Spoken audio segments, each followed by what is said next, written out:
This is the Thom Hartmann Program. Happy Monday. Greetings, my friends, patriots, lovers of democracy, truth, and justice, believers in peace, freedom, and the American way. Thom Hartmann here with you. It is the day that we more or less officially, and I say more or less because, you know, some businesses are open, some aren't.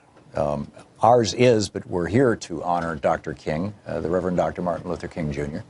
And on the line with us today to discuss this and other issues of the day is Joe Madison, the host of the Joe Madison Show on Sirius XM, Channel 126, a civil and human rights activist. Joe, welcome back to the program. Well, good. It's good to be back.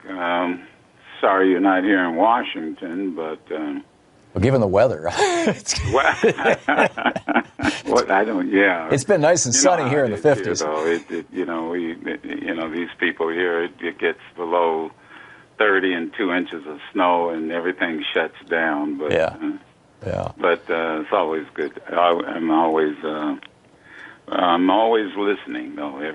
Almost every day at noon, especially if I'm in my car, so I'm always listening. Thank you, Joe. You're one of the best. You are absolutely one of the best, and your program is extraordinary too on Sirius XM. What do you say, given what's happened, with Trump and just in the last couple of days, these blank hole, I guess I'll use that word. We don't have the. You're on Sirius XM. We're on some over-the-air stations here, so we've got you have FCC requirements. Yeah, we got to be. And it's funny because I never heard the vulgarity used so much on cable news as I did the first night that CNN and other use. So people who may not understand, FCC has certain rules. And even though you are a partner with satellite radio, which is like, cable and satellite TV, we have a certain freedom. And as I always tell people, sometimes you have to be profane to be profound. The comedians do it all the time. Vicente Fox, my goodness, a former president of Mexico, has... really cut loose on this administration. So but I got to tell you, it hits home personally because I should point out today, Tom, one of the things we did, we played on my show, because I was at a National Action Network breakfast honoring Dr. King, by the way, with Dr. King's son, Martin III. And Dr. King's grandchild was there, and they presented several of us an award. One of the sanitation strikers from Memphis, your good friend Randy Weingarten. Oh yeah, and she received the Lifetime Service Award, and then a young lady. Miss Ingram, who got the Breaking Barrier Award. She's with Airbnb, Director of National Partnership, and then yours truly. But I played today for the sake of millennials, baby boomers, anybody who, maybe was alive during the time of Martin Luther King. Several of his complete speeches. For example, we played his first speech as president of the Montgomery Movement Association. Mm-hmm. Then we played the eulogy for the four young girls who were killed at the 16th Street bombing. We played a speech he gave from the Lincoln Memorial. Not the I Have a Dream speech, but one almost a decade before on Give Us the Vote. Mm-hmm. And then the entire speech of the I Have a Dream, his last speech, the entire speech. All these were played in their entirety because I wanted people to understand that Martin Luther King was more than just a sloganeer. He was a man of substance, and he spoke in substantive ways. So when you ask me what do I think of, let's say, the latest episode with the president referring to the continent of Africa as an S-hole, Haiti as an S-hole, I have a grandson who is half Haitian. His father is Haitian. Matter of fact, his father and President Obama family are relatives. They're from the same tribe. I had to sit there and tell my grandson that your ancestors, your family on that side are not from an S-hole country. Wow. Because there's no way that I'm going to allow him, the president, to plant a seed of negativity, of racism in his fertile 11-year-old mind. And Dr. King spoke of that when he gave this speech, one of them that we played, when he had to explain to his children why they could not swim in the public swimming pool in Atlanta. And he said it plants a seed of negativity because it says you're different and you are marginalized and you are inferior. And that's what he called it, a seed of inferiority. So when you start talking about people from Haiti, from Africa, and not have the sense enough to know that Africa is not a country, but a continent of 53 countries, one of them you spent time with, we spent time with, the youngest country, matter of fact, South Sudan. You know, he is planting in the minds of every young child who heard that, unfiltered, heard it unfiltered on television, heard it from their parents talking about it, that planted a seed of inferiority in their minds. And that is what is so harmful with what he did. I don't think since Woodrow Wilson have we had a president that has been so overt and blatantly racist as Donald Trump has demonstrated during his campaign. And the thing that really, and I'll close this part, that disappoints me more than anything else, you had grown men and women in that meeting who heard him say it and didn't have the courage to admit it. But most important of all, didn't have the courage to say to him, Mr. President, the United States, the President of the United States can not only talk that way, he can't think that way. Not in a world where we are so interdependent on each other. And that's why I played the speeches of Martin Luther King, because that's what he said. We're tied together. And that's what his son said this morning's breakfast. We're tied together in a single garment of destiny called in an inescapable network of mutuality. What affects one directly affects all indirectly. Most of us, matter of fact, I would dare say all of us, by the time we woke up this morning, got coffee, tea, put on our clothes, we probably depended on half the globe to provide those things we're wearing and eating. Yeah, you're absolutely right. The great Joe Madison is with us. We'll be back. Joe, you're with us for the half hour, right? I'm with as long as you want me. I would love it. Thank you. Hey, we'll be right back. We'll be right back with Joe Madison. Stick around. This is the Thom Hartmann Program. Joe's website, by the way, joemadison.com, and you can tweet him at Madison SiriusXM. We'll be right back. And welcome back. Joe, you're still with us? Oh, yes. Great. We've lost SiriusXM, but we're still on, because they're in a commercial break, but we're still on Free Speech TV, and we're still live on Pacifica stations all over the country, on YouTube, on everywhere else. So to continue our conversation, this is just not, if I could just ask a kind of a inside radio question.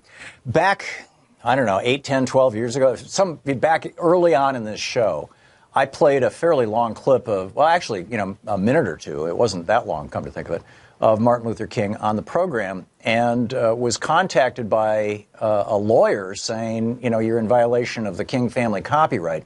And we've put a couple of King clips into pieces over the years, and YouTube has knocked them down for copyright violations. And so this morning, Nate said, you want me to get some King video or audio up? And I was like, I don't think we can do that. Has something changed? I know the King family really locked a lot of that stuff down for a while. Are there things that are in the public domain? How did you play those? Well, no. What I happened to have was a collection of CDs and of the speeches that were recorded, and by the way, sold. And that's what's so fascinating. Most people don't realize that Motown, because Berry Gordy, the Gordy family, and King, and Coretta Scott King were all from the state of Alabama. And so those are the recordings I listened to 50 years ago.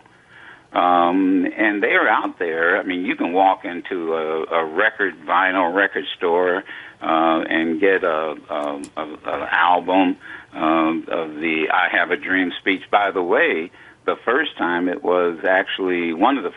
it was actually given was in Detroit, Michigan, a month before the March on Washington in August of '63. So to answer your question directly, matter of fact, I told Martin that this is what we were doing. He said, no, the problem is that you have people who are using King's speeches or clips from his speeches for commercialism. Yeah, well, I'm a commercial radio show. For commercials. Yeah. They're using it and in essence selling whatever they're selling, and that's what the King family had to put a stop to, because their father's speeches or clips from the speeches were being used for profit companies, and so it's like, for example, Earth, Wind and Fire. You hear or Chicago or the Beatles. Every time that music is played, because it's copywritten, they have to pay. Sure. the entity for it. Sure. So people are using the King speeches, and even though they had been copywritten, and most of them had been, and not paying a dime. Yeah. And they were selling cell phones. Right. Right. So you did it with the permission of what that was about. Of Martin Luther King III. Yes, yeah. Right. Okay. That's what that really was about. But to be safe, I even contacted Martin and said, is there a problem? That's great. And his point was, no, you already have. Okay, we're hitting a break, Joe. We'll be right back.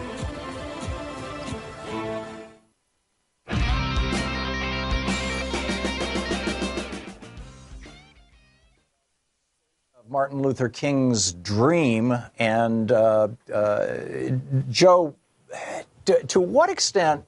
I want to talk about Donald Trump and the state of race relations in the United States and all that kind of stuff. But and I'm wondering, and I have this debate inside my own brain almost every day.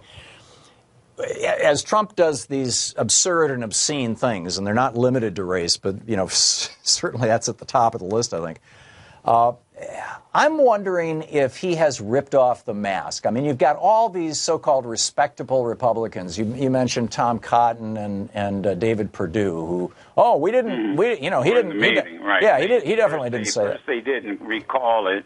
Then, they get political pressure, and then say, no, he didn't say it. So, it's either or. I mean, it can't be both. I didn't recall. Then all of a sudden, within, 24 hours, 48 hours, all of a sudden you had, your mind clicked in. Right. And we know what that's right. about. Most people do. So my question is he? If we look at this in the long term, if we were to look at this inside of a 10 or 20 or 30-year window, rather than just in this painful moment, is it possible that by tearing off the mask of white supremacy and racism that is at the core of the Republican Party, the modern Republican Party, arguably has been, well, that's a whole other conversation, but anyhow, certainly today. And by tearing off that mask, it seems to me that at least for many white Americans, Trump is forcing them to either wake up or jump on his train. It's like, he's presenting white Americans with a choice. And I think long-term, that's probably going to be a good thing, even though short-term, it's solidifying his base, and we're seeing this massive spike in hate incidents and all this kind of stuff. What do you think? Well, I think you're onto something. First, as you were trying to formulate the question, and I was listening very carefully, I think we have to keep in mind that this strain of Trumpism has hijacked the Republican Party, and that at least the Republican Party that you knew and I knew, the Republican Party, for example, that was Lincoln's party. Of course, that's over 100 years ago. But it was Republicans that also, for example, a lot of people don't know that Richard Nixon, even though he had some problems, policy-wise, a lot of people don't know that Richard Nixon actually introduced affirmative action.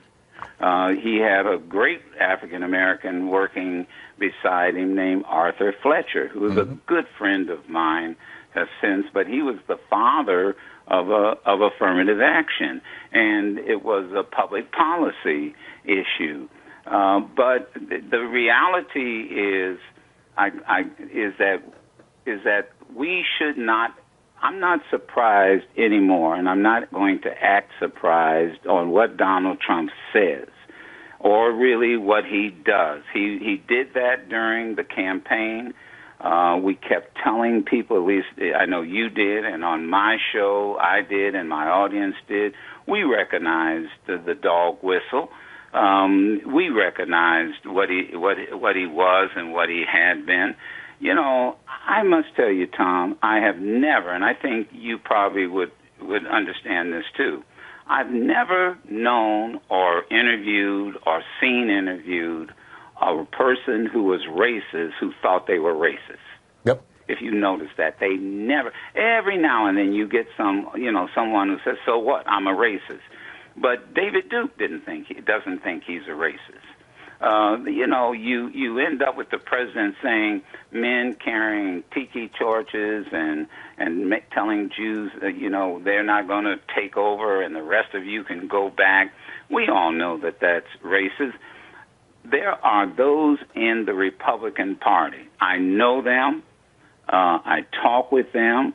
I read their writings, who are Republicans. They are conservatives. They are white men and women. But their problem is that they're either silent or their voices are not being heard by right-wing conservative talk radio, and particularly all of the backbenchers that are out here who wait to get their marching orders from Levine, from the Hannity's guy, Stringer, Hannity, guys, yeah. And Hannity, it's interesting. These are the folk, when you meet them, they smile in your face. Oh, how you doing, Tom? How you doing, Joe? And the reality is, it's not so much what they say or how they say it to you. It's their policies. It's their public policies that we have to be opposed to. I would ask Donald Trump this question, and this is the other thing reporters ought to do. Mr. Trump, you're 71 years old. Let's say going on your 72nd year in life. Where were you when Martin Luther King Jr. was marching? Yeah. Where were you and what was your position on the Voting Rights Act? Now, either you were with him or you were silent. Joe, you were opposed to him. Forgive my interrupting. It's a hard break. May I ask you for another half hour of your time, sir? Yes. Oh, wonderful. Joe Madison, stick around, please. The great Joe Madison is with us here on the Thom Hartmann program. We'll be right back. You're listening to the Thom Hartmann program. Call 202-808-9925. Check out Joe's website at joemadison.com. Madison Sirius XM is the Twitter handle. We'll be right back. Oh, and of course, listen to him on Sirius XM channel 126. Welcome back. Thom Hartmann here with you, and on the line with us, the great Joe Madison, my colleague on Sirius XM. He's on Sirius XM channel 126. The Joe Madison Show, civil and human rights activist. JoeMadison.com is the website. Madison Sirius XM is his Twitter handle. Do I have all that right, Joe? Yeah, I'm just embarrassed you keep saying the great. I think you're great, and I appreciate it. I was sitting here, kind of watching some of my tweets come in and emails. And I don't know, do you get this a lot when you speak up against racism, then people email you and tweet you and call you the racist? Oh, yeah. Yeah. It's amazing. Yeah. You know, and I think projection. to myself, all my life, adult life, all my life, I've been victim. Oh, you're not supposed to be a victim, but I have been. My grandparents from Mississippi and a victim of racism. My entire life, adult life, most of it spent politically with the NAACP on their board of directors, their political director, going into South Sudan like we did. Tom, all you have to do is go look at is just go on and look at the bio. Wikipedia. Every now and then they get something wrong. Like I found I was dead a few years ago. Oops. But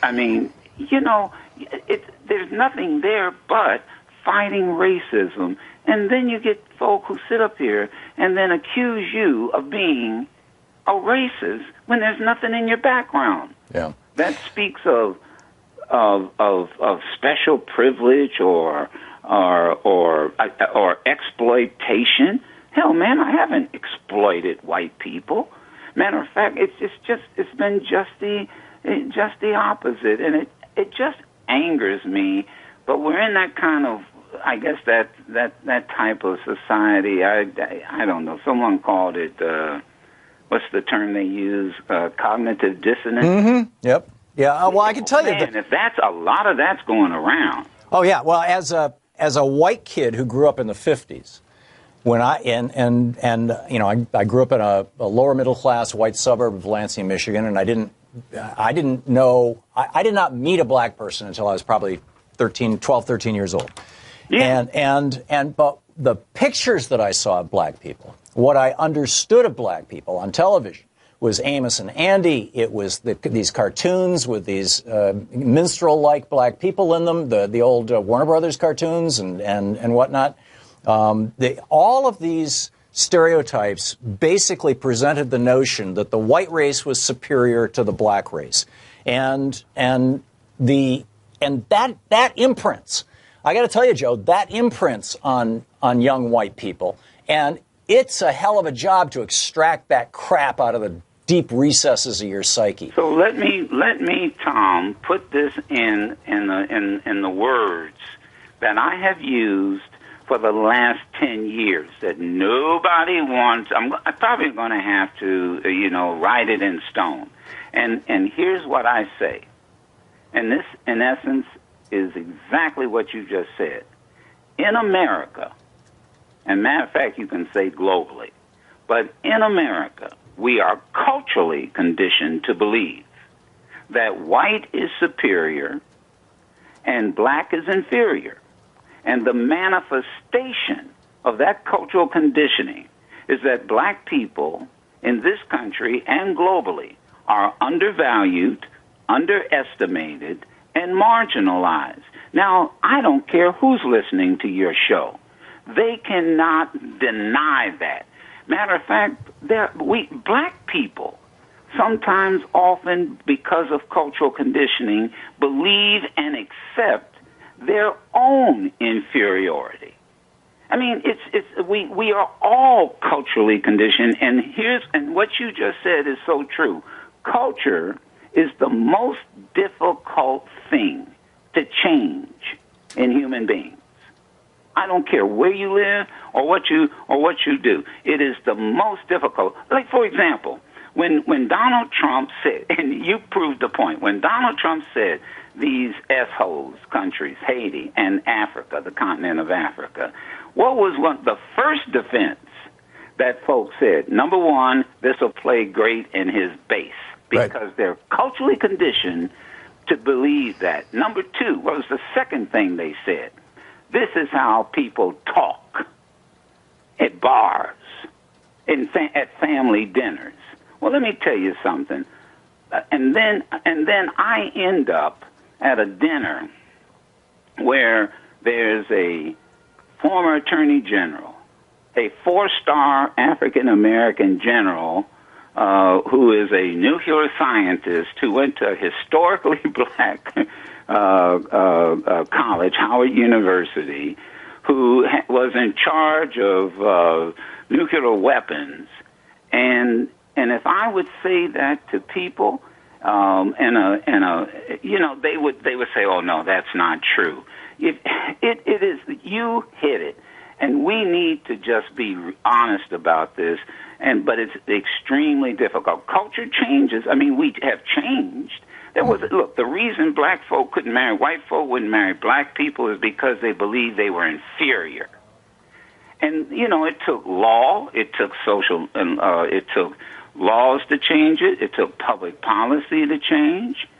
This is what King talked about. Africa was raped by Europe for natural resources and human resources. Now, countries in Africa, tribes in Africa had wars, but so did tribes and nations on the continent of Europe. But African nations didn't rape Europe of natural resources. Matter of fact, quite candidly, that's one of the reasons they sailed from Europe was because of all the natural resources. Search for gold. This is part of our culture, and we were changing. We were right there. The election of Barack Obama broke down one major stereotype, that a black man would never be the leader of a free world. Even though King believed it would happen, Bobby Kennedy believed it would happen. He said so in a speech almost 40 years ago. And we were at that point where we broke that aspect of that negative culture, only to be snapped right back in it with a man who then said, he's not legitimate. He's not an American. And that's how he got started to, when, once again, he played to the cultural ignorance. Martin Luther King Jr., and I said it this morning, my favorite quote from Dr. King is not, "I have a dream." He said the two most dangerous things on the planet are sincere ignorance and conscientious stupidity. And we are in a time where people are suffering from both. And quite candidly, I think that's what President Trump suffers from. And one King member said, "Oh, he's not racist, he's just racially uninformed." Well, all right, so that would be sincere ignorance.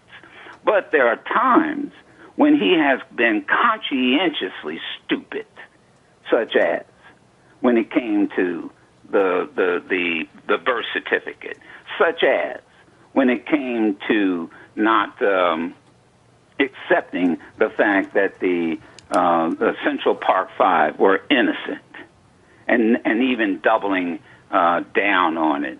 I mean, marginalizing, African Americans. When you say to black people during the campaign, "Well, what do you have to lose?" Yeah. What are you talking about? What do we have to lose? We have a lot that we've gained from the time Dr. King was alive to where we are now. We have all that to lose if we don't stay alert. Yeah.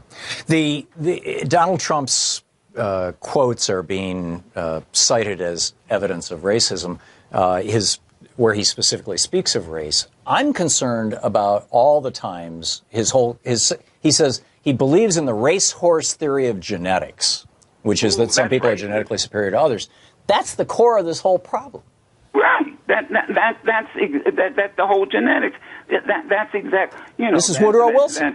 That somehow your bloodline, your DNA determines how high you will rise. So explain to me how most of the African immigrants that come to the United States to live and to work have more advanced degrees than American citizens. Yeah. Explain to me how Haiti, which happens to be the ancestral home of one of the great sociologists and thinkers of our time, W.E.B. Du Bois. Explain to me how a former U.S. Attorney General, Eric Holder, whose family is from what? A Caribbean country. Oh, excuse me. And have we forgotten Colin Powell and where he came from? Yep. See, and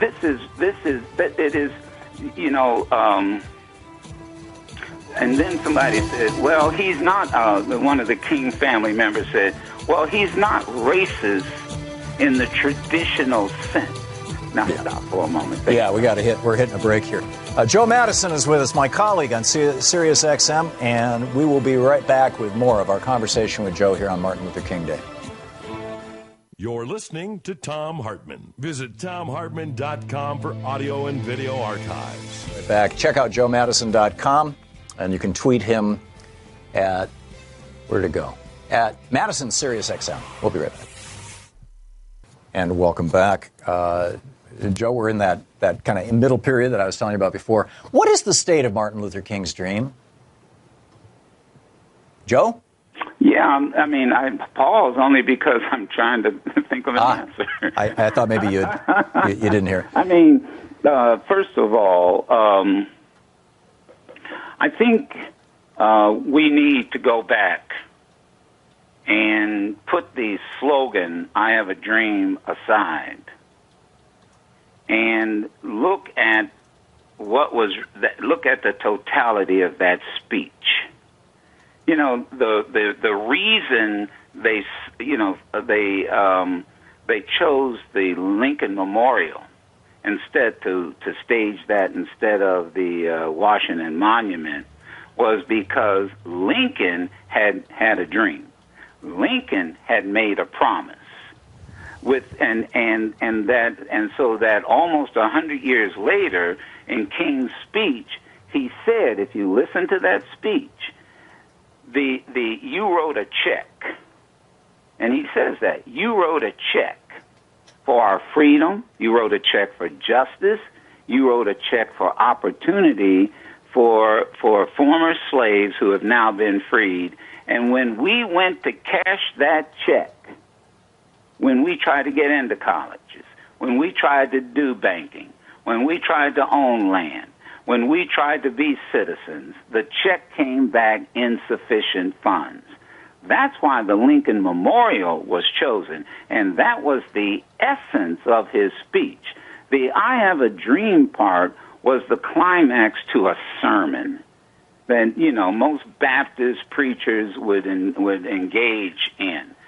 That's why today we played the entire speech. And I've been to a mountaintop speech. Oh, when you hear the entire speech and not that slogan at the end, man, he talked about economic boycott. He said maybe we're going to have to start boycotting. We're going to have to start boycotting Seal Test and Coca-Cola.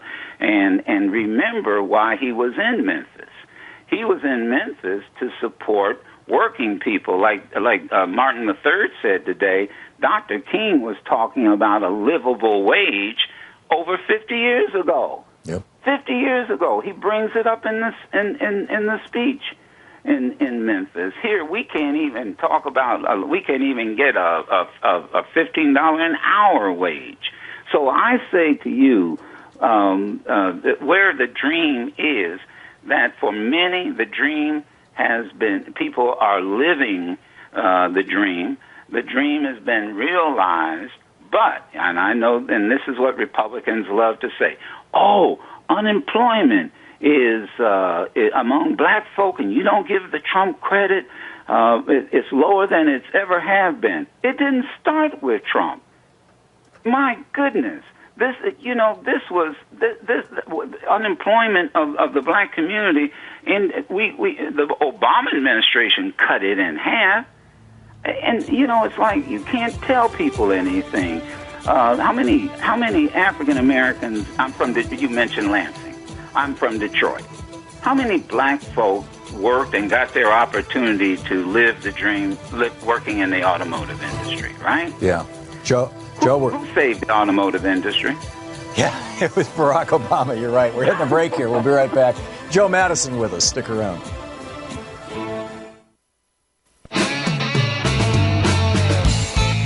Back, we're talking with Joe Madison.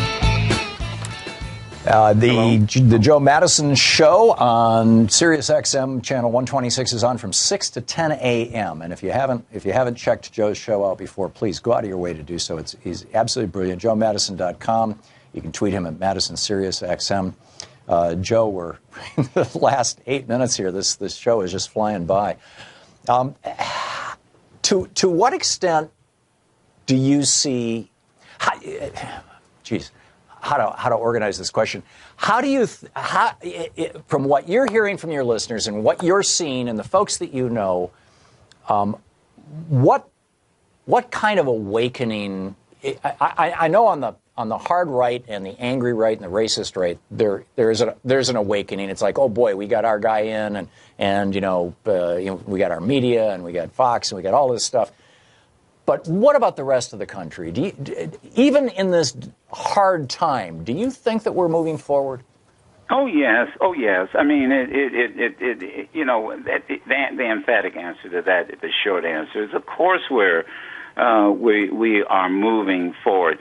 And I was with some people the other day, and I said to them, we've seen this movie before. We saw. Look, we moved forward. Yeah. Look, I mean, you take Charlene Hunter Galt, where George, almost riots took place because she wanted to enroll in the University of Alabama. Well, if you watch the University of Alabama win that football game, trust me, they didn't have any problem letting black folk in that university. Mm-hmm. And most of them are very pleased that black people live there. Of course, we've moved forward. I mentioned here you've got an African American who's president who would have dreamed. My parents and grandparents would never have dreamed that would have been possible. I mentioned the fact that you've got I met a 4-star general, Air Force general. Yes, we've moved forward. Take, though, the white superintendent from the U.S. Air Force. Oh, man, go back and play that tape, that recording, where they had this episode that was really contrived about, that was racist. Somebody planted some racist flyers or something.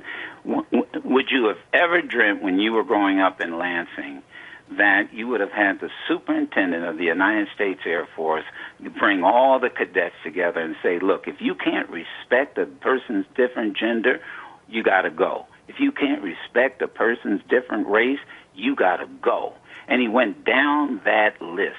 So the reality is that we have moved forward as individuals, and because we have moved forward as individuals, our institutions have moved forward too. We're just at a stage right now where there was a backlash. I'm convinced, and somebody said this who writes much better than I do. I think the young Coates said this. There would not be a Donald Trump if there had not been a Barack Obama. Yep. And I believe that. Yeah, I agree. This is a backlash of a small group of people who are very vocal, who, by the way, and I'll say it and I mean it, and I've heard you say it on your show, who are supported by conservative, right-wing talk radio. No ifs, ands, buts about it. I mean, that is their job, and thank God for like Sirius XM and some other entities out here, but they are supported. And look what happened when they thought that President Trump was going soft on immigration. They jumped Trump like the racists jumped Martin Luther King Jr. And it's like they were all reading from the same playbook. And then he decided, I better spring back so that I don't lose their support. Because if Donald Trump loses their support, Tom, he's through. Yeah, he's got nothing. He's gotten nothing. I'm telling you, because the independents aren't going with this. There are true conservative Republicans who know that this man has hijacked the Republican Party. The problem is that it's in Washington, D.C., as you know, it's all about power and arithmetic. Those who have the numbers usually control the power, and folks are afraid to give up that power. So what they do is they remain silent when they know that this is wrong. So to answer your question, we have not come this far to go back to where Donald Trump is stuck. He suffers. People talk about his mental state. He suffers from cognitive dissonance, and that's exactly what he's up. He thinks the world is still flat. Yeah, and white. I mean, it's like flat and white. Yeah, and he fails to realize that 75% of this planet are made up of people of color, which, by the way, we depend on, from everything from the coffee we drink in the morning to the sheets we get in between at night. You folks ought to take off your shirt and look at the label and see where it came from. There you go. You know, it might have come from one of these S-hole countries. And by the way, if it's such an S-hole, Joe, we're out of time. If Africa is such an S-hole continent, then why did his wife move her company over there? There you go. You're listening to Thom Hartmann.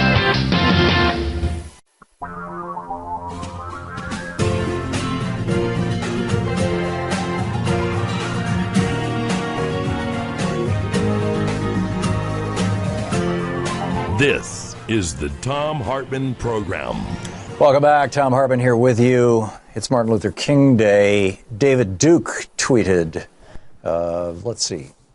day before yesterday, just as the most ardent Trump supporters were about to give up on him in despair, he restores a lot of love in us by saying blunt but truthful things that no other president in our lifetime would dare say. No DACA, no compromise, no S-hole America. Hail Trump. Mrs. Betty Bowers retweets it and says, Senator Tom Cotton of Arkansas may be conveniently, I would add David Perdue, hard of hearing when it comes to Donald Trump's overt racism, but the former Grand Wizard of the KKK heard it loud and clear. Yeah. Let's ask Joe Messina about this. He is the host of the Real Side radio program. The website is therealside.com. You can tweet him at The Real Side or at Joe Messina, Messina. Joe, welcome back to the program. Well, Tom, thanks for having me back. Appreciate it. Sure. As a Trump supporter, how do you deal with this kind of and this level of blatant racism? And I'm not just talking about his S-hole comments. I mean, this goes back all the way, the Central Park Five, the many comments he's made about his superior genes and he's sounding like Woodrow Wilson here. Is this the face of your party? Actually, he sounds like a successful New York businessman in most cases. I love how you pull the worst of the worst out, David Duke. You say it goes all the way back to the Central Park Five. Why don't you mention Jesse Jackson along with many other black leaders who gave him an award for his continued support of the black community, of the lower socioeconomic people. He's one of the first major developers in New York that actually hired an African-American female to supervise some of his largest projects. I don't know. I just find it amazing that you take this little spark and you throw all kinds of paper on it and say, look at the fire that he did. He didn't do anything. I do not believe for a second that Donald Trump is a racist, especially when you take the true meaning of the word racism. Tom, I got to ask you a question. When you start using a word like racism for everything from peanut butter and jelly sandwiches to every comment that the president makes, aren't you guilty of making that word of no consequence? Let's say that the word racism, I mean, there's a lot of different definitions for the word racism, but I think the simplest one and the one that most people understand is a belief that your race is superior to another race or all other races. Are you suggesting that that's not a prevalent note in conservative circles in particular and in the Republican Party in general? Listen, I'm a Republican. And if not, Joe, why so few black candidates and why so little black support and Hispanic support and Asian support for that matter? You can say that all you want to, but it's not true. Look, I'm asking a question. No, but I'm saying even me here locally in my area of Southern California, we have many blacks and Hispanics in our group. Look, I think it's hilarious. You say we have no support. In the last presidential election, what did you offer up in the Democratic Party? 4 old white people. And you're the tent of diversity. You couldn't find an African American woman. So I don't think you're answering my question, Joe. I mean, you're. I am answering your question. We had Cruz, we had Hispanics, we had blacks, we had women. So don't say that we don't have that kind of support. No, racism does not run rampant in the Republican Party. As a matter of fact, we have a history of not being racist. And yet, whenever I see a picture of all the Republicans in Congress gathered together, I see Tim Scott, one black face. Right. I see what's her name, Mia Love, one black. Right. And that's it, isn't it? And you've got the likes of let me see, Sheila Jackson Lee, who says the Constitution's over 400 years old. Maxine Waters, who's I'm sure she's of your ilk. So your response is to attack black people in the Democratic Party. I'm asking you about the Republican Party. I like how you do that. I'm asking you a simple question. My response is to say, you call out the fact that we don't have any. At what point does the Republican Party start pushing back against racism? I mean, at least Richard Nixon introduced. How should I push back? Richard Nixon. So we push out. Richard Nixon introduced affirmative action, Joe. When is the Republican Party going to go back to Richard Nixon? Why would I want to go backwards? I'm going to go forward. I want the best person for the job. So you want to go forward to David Duke? I don't care what color they are. No, I didn't. That's you, not me. I don't support David Duke. That's you. All right? I don't give him time on my show. But you're saying essentially, I've had David Duke on this program. You're saying the same things. No, Tom. I want the best American for the job. That's what I want. I want the most qualified. I do not want to vote for somebody because they're a black American or they're a female. We need a female president. There's a good slogan, right? Vote for me because I'm the only female running. Joe, nobody is suggesting that. What I'm saying is that you're not either black people, Hispanic people, Asian people, and broadly women are not interested in becoming Republican politicians, or the Republican Party's policies or institutions are keeping them out. Which is it? Meg Whitman wasn't a woman, I guess. I don't know. Carly Fiorina wasn't a woman, I guess. I don't know. I get the whole some of my best friends are Jews routine. I know, Donald Trump tried that too, but that wasn't my question, Joe. Why are these people not in your party? Women. We don't support women, but we do. We put them up more than you do. So you don't have an answer. Your answer is Democrats bad. Is that your answer to everything? Democrats bad? No. I'm saying sure. The Democratic Party has got problems too. Racism and sexism and misogyny are endemic right across the board, particularly in white America. Both parties have problems. You and I both know that, okay? And one of my mantras on my show is that we become Democrats and Republicans. I'm acknowledging that, but I'm saying, where are these people in the Republican Party? Are they not there because you're keeping them out, or are they not there because they look at the Republican Party and they say, that's a hellhole, I'm not going there? I'm answering your question. You asked me, where are they? They do run on a regular basis. Look at California. Look at our candidates as a whole across the country. You've got one black member of Congress from California, and you've got one black member of the Senate from South Carolina. Finish the sentence, Tom. One got elected in that particular case, but we have others. We have others here in California. We have many blacks and Hispanics that fill. This is like, Joe, do you realize you're sounding like when Donald Trump said, there's my African American? Well, maybe to you I do. I am answering your question. You asked me where they were. I said they run. You asked me, what is your question is how did they get elected? How come they don't get elected? I don't know. Ask them what their message is. My question is, why is it that when I look at these pictures of the Republican caucus, celebrating a tax cut or celebrating cuts to welfare or celebrating cuts to education, it's always a bunch of white people? Well, what's going on with your party? I can't answer the question. America is not all white people. They don't win office. So it's the Republican voter you're blaming. I don't need a college degree for this. No, because last I checked, you can vote Democrat or Republican. So the Republican voters are not elected, or is it that but I'm not seeing the people in your primaries. The voters as a whole in an area are not electing. That's what's happening. Isn't that what it boils down to? You check the box, and it doesn't matter whether you're Republican or Democrat in a general election. You check the box, right? So, okay. I guess my question is, how can you support Trump intentionally making racist comments and then bragging about it? As Eric Erickson, your colleague, pointed out on Twitter this morning, Trump was calling up his friends saying, my base is going to love it that I trash these black countries. And so how can you support Trump making these racist comments and bragging about it? Or are you part of the racist base that's pleased by it? No, well, I'm part of the truth base, like you claim to be. All right, I don't. So Durbin and Erickson and those guys have been so on in the past. You know as well as I do. Erickson's a Republican. The Democrat Party, the Republican Party. When we go after one of our own, he doesn't have total support. Trump does not have total support from our party. Yeah. Not everybody's on his page, including myself. Okay, Joe Messina, therealside.com is the website. You can tweet him at therealside or at Joe Messina, Messina. Joe, thanks for being with us. Always fun, Tom. Good talking with you. We'll be right back.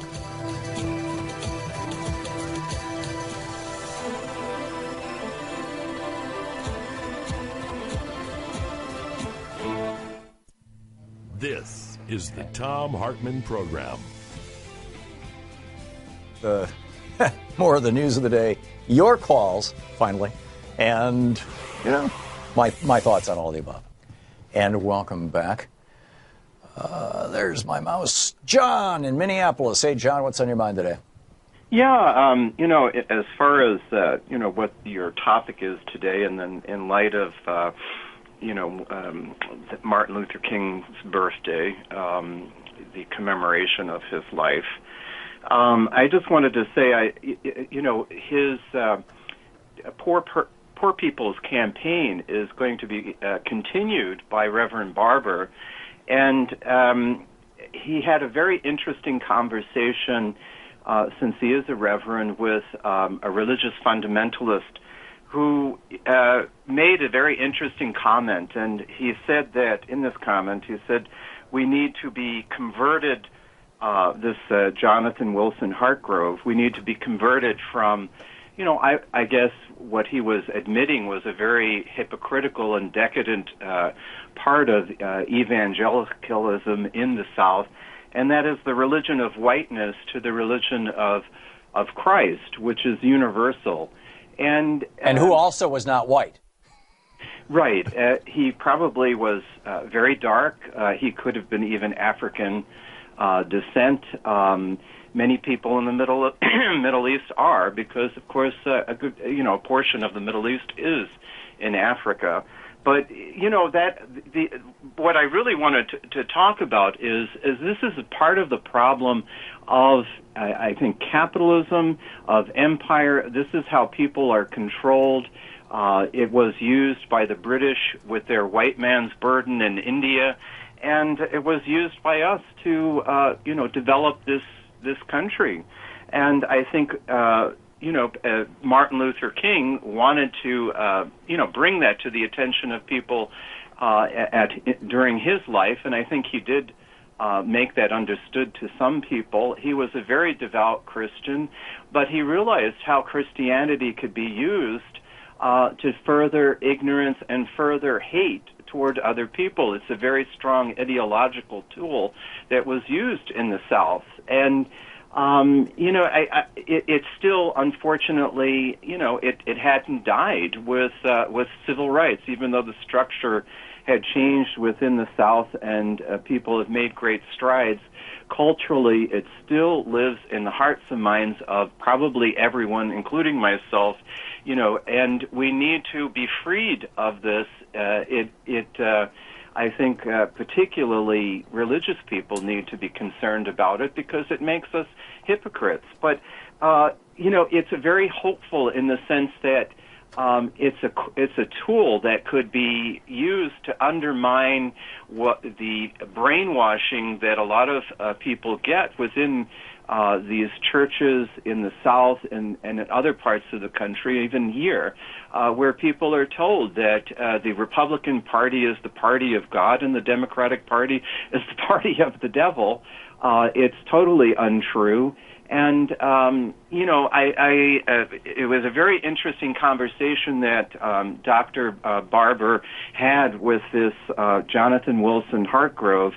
And he was a page for Strom Thurmond, and he said that, he began to question a lot of what he, even as a young person, how hypocritical things were in terms of the politics that were expressed by Strom Thurmond and many people. John, we're hitting a break here. Yeah. Thanks a lot for the call. Well said. We'll be right back.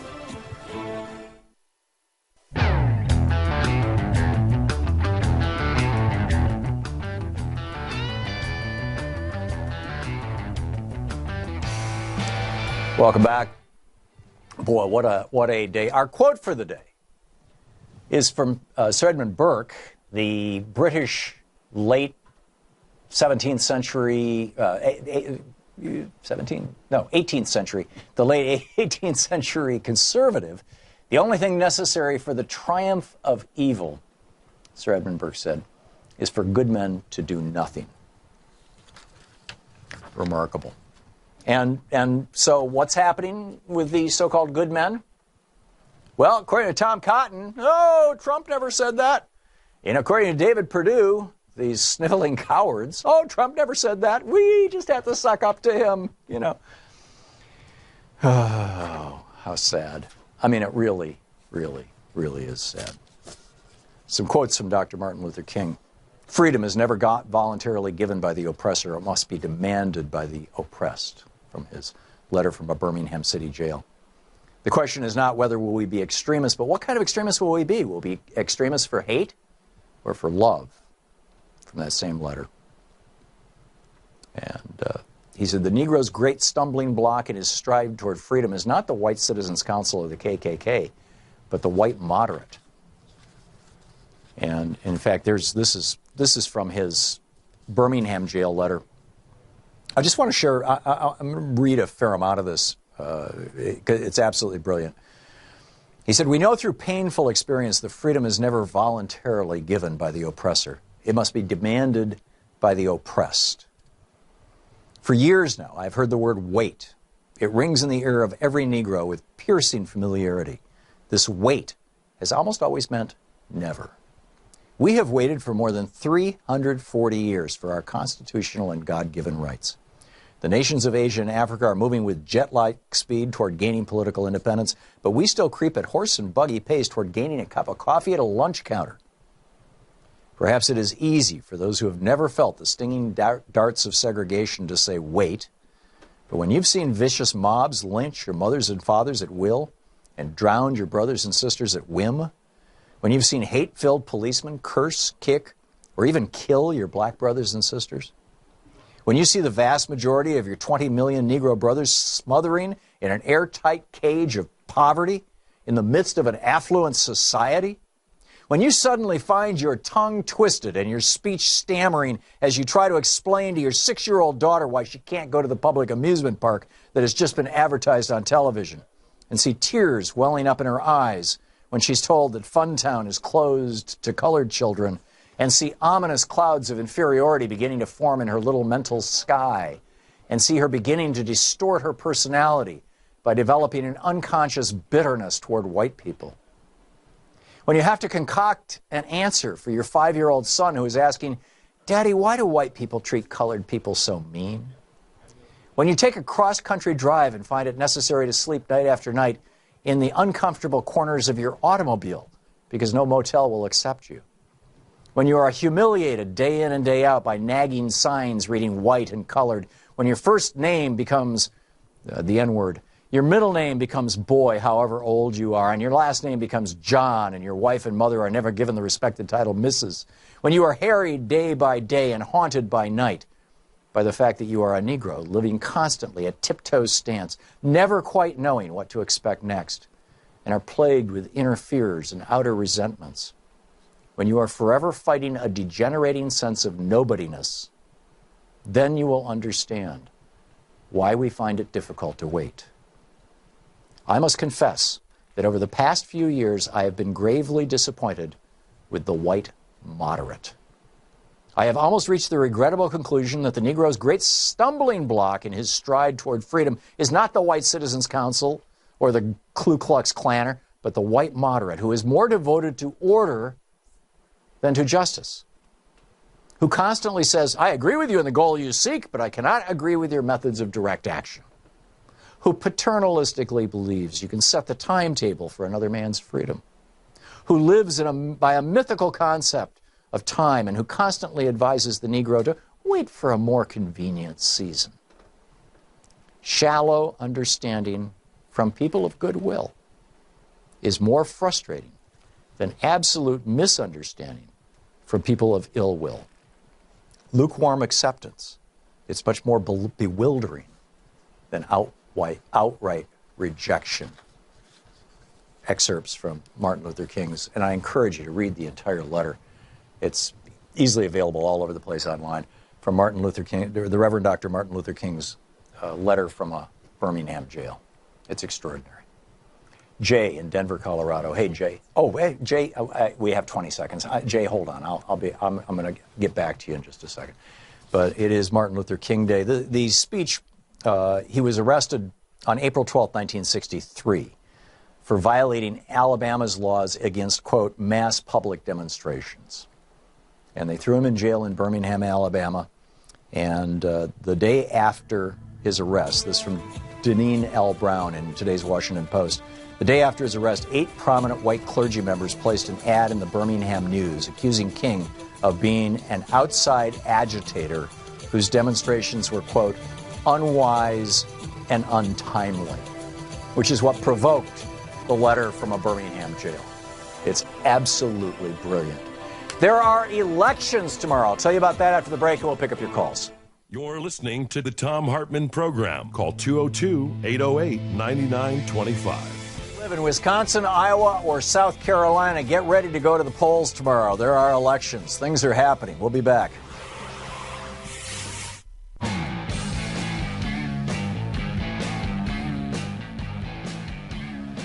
What a remarkable day. I am now convinced. This is the Reverend Dr. Martin Luther King from Where Do We Go From Here, 1967. He said, I am now convinced that the simplest approach will prove to be the most effective. The solution to poverty is to abolish it directly by a now widely discussed matter, the guaranteed income. The curse of poverty has no justification in our age. It is socially as cruel and blind as the practice of cannibalism at the dawn of civilization, when men ate each other because they had not yet learned to take food from the soil or to consume the abundant animal life around them. The time has come for us to civilize ourselves by the total, direct, and immediate abolition of poverty. Dr. Martin Luther King, if America does not, this is from the speech at Charles Bishop Mason Temple in the Church of God in Christ in support of the Memphis sanitation workers. This was 2 weeks before he was assassinated. If America does not use her vast resources of wealth to end poverty and make it possible for all of God's children to have the basic necessities of life, she too will go to hell. In his speech to the Negro American Labor Council in 1961, he said, call it democracy or call it democratic socialism, but there must be a better distribution of wealth within this country for all God's children. And finally, he said, the evils of capitalism are as real as the evils of militarism and the evils of racism. Tony in Los Angeles. Hey, Tony, what's on your mind today? Hi. I was just calling to say I know Dr. King is rolling over in his grave. When you think about what he said, it's just as true now. Now, the thing from the Birmingham jail you just read, right. Take out the part about not going to a park or a swimming pool. Other than that, everything is still the same. Yeah, replace it with a boardroom or a conference room. Yeah. And the only thing is they turned, even with the civil rights movement, they turned it away from economics and put it on just the civil part. So that's why we can go to the park today, because they'll take our money. And I think you won't do anything else. Yeah, and I think you could build an argument, Tony, that the largely white power structure that made that decision simply decided that it would be to their benefit to turn African Americans and you know other people of color, broadly speaking, but to turn people into consumers rather than voters.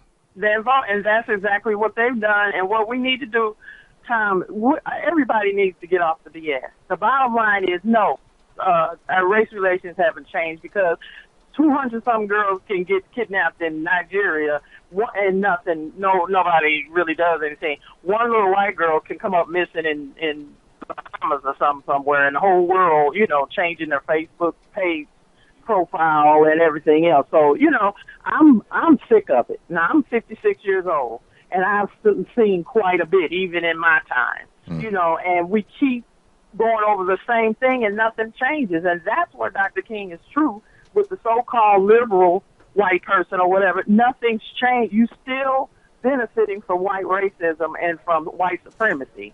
And you're only going to go so far to challenge that, because if there's so many good people, why hasn't anything changed in 50 years? Yeah.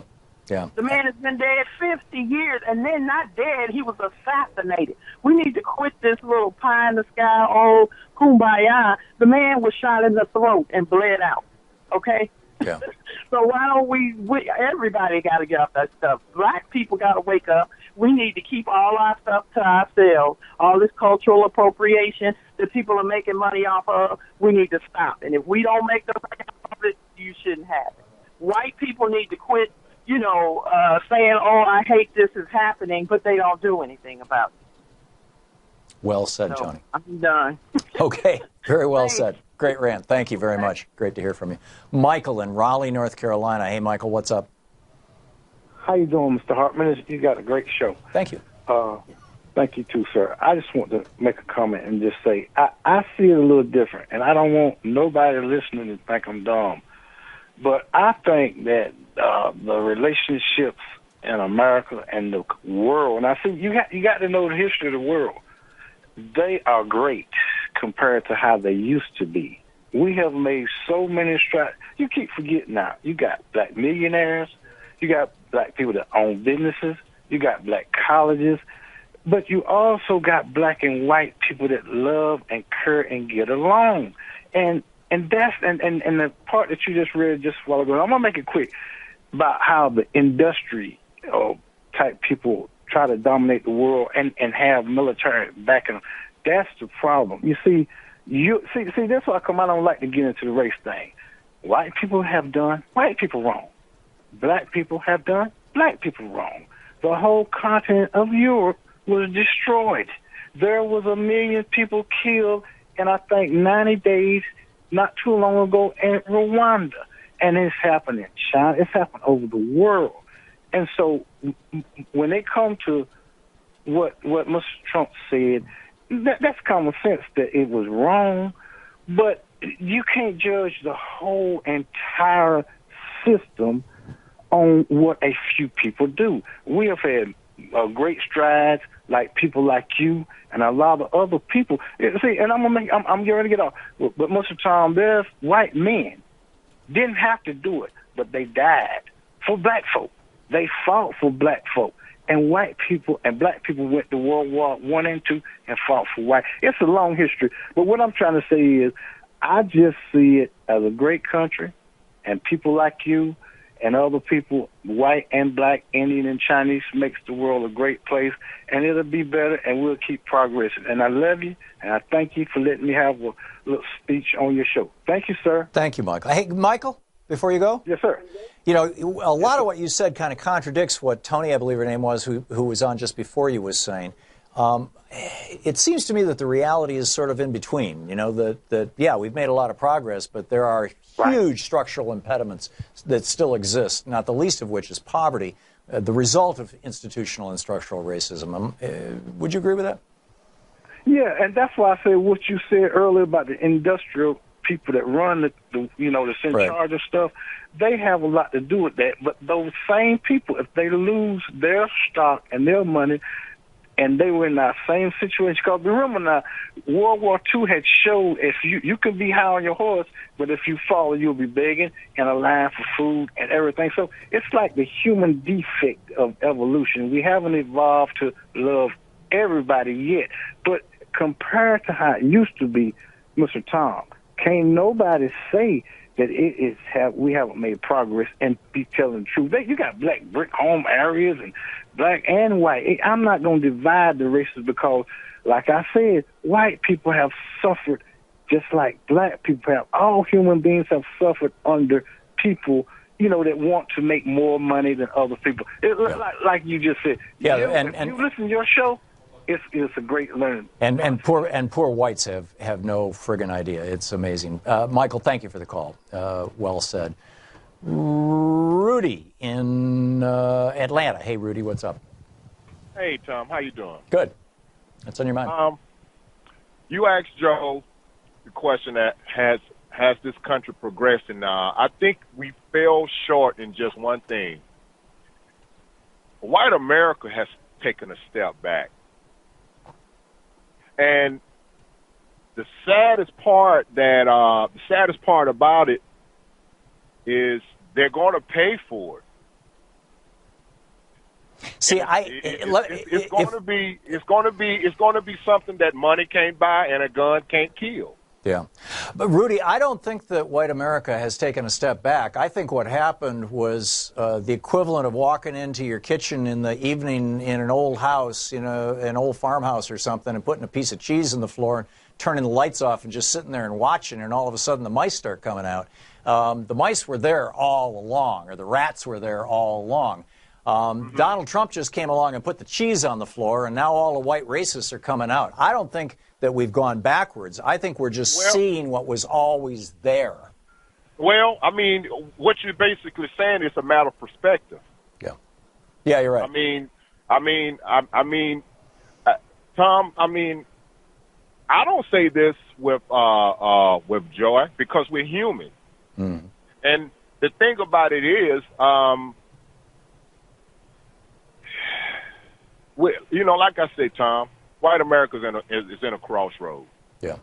And it's no other way around it. I mean, hey, the only way you can cure something is for it to be exposed. And the more this is being exposed, hopefully the millennial, the white kids, all kids take this situation right here and hopefully they make the best of it. But it's some explaining has to be done from white America. Yeah. White America has to explain to their white kids, to the young kids, what's going on because these millennials, they don't know the history. I don't even think they even take time to even want to learn the history. Or they don't have the time. I mean, a lot of millennials are so far in debt or just working so hard just to find a damn job. Because of Reaganomics. I mean, it's just devastated this country. But I think you're absolutely right, Rudy. And some explaining has to be done. Yeah. It sickens me to see how parents are going to tell their kids about racism. I'm with you. I'm with you. Rudy, thank you for the call. We'll be back with more of the news of the day. Actually, we're going to check in with Talk Media News now, aren't we? I believe Bob Ney will be with us in just a few minutes. Well, 4 minutes specifically. Stick around. It's 45 minutes past the hour.